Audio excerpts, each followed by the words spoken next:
Let's get you the latest as far as the face-off between protesters in Ladakh and the government is concerned. Now, 8 student associations of Ladakh have written to Home Minister Amit Shah appealing for a judicial inquiry, compensation and dignified livelihoods, lifting of sanctions, release of detainees and confidence-building measures in the Union Territory.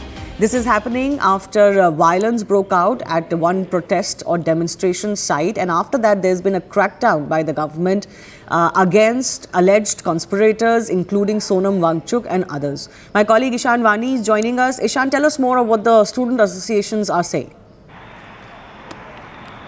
Well, these are student associations. Some of them are stationed outside Leh, and they are demanding that there should be a judicial inquiry. There should be compensation given to the families who have lost their loved ones in that firing incident.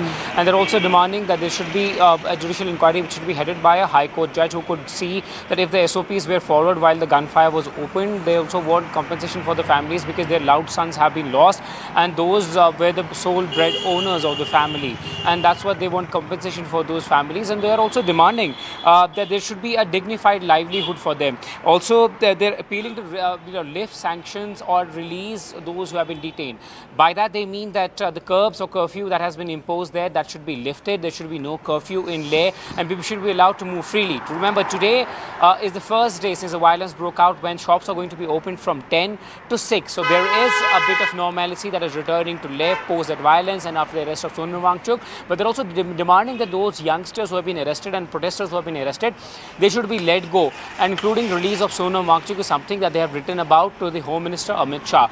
Interestingly, some of these points have been made by the Ladakhi leadership as well, who have opted out of talks with the centre, including the Kargil body and Leh body. Both of them are demanding similar measures, and they also want that there should be clarified that people of Ladakh are not anti-nationals.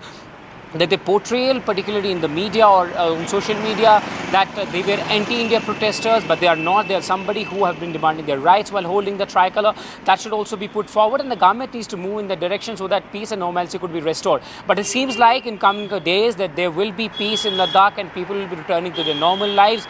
But the demand for state 106 schedule will be there, as you're seeing that there is growing associations and people are writing to the Home Minister and also demanding on the ground that there should be an impartial probe by the High Court-led some retired Chief Justice or by High Court judge that whether the firing was right or not, because they have been hurt the way by which the protesters have been dealt with. But the Ladakh Police and Administration is clear that those who have been involved in arson, clashes and stone pelting at the security forces, they wouldn't be spared because they have taken law in their own hands while they were sitting peacefully. Then what was the need to hit the streets and protest? Even yesterday evening, Shivangi, if you remember, there was a press statement by the Ladakh administration which said that there is no smoke screen, there is nothing being hidden, and Sonam Wangchuk is somebody who is guilty, and agencies are working to ensure that there is a free and fair probe, and because of the evidences that they have, that's why he has been held, and people should not make hue and cry out of it. We are trying to deal with the situation.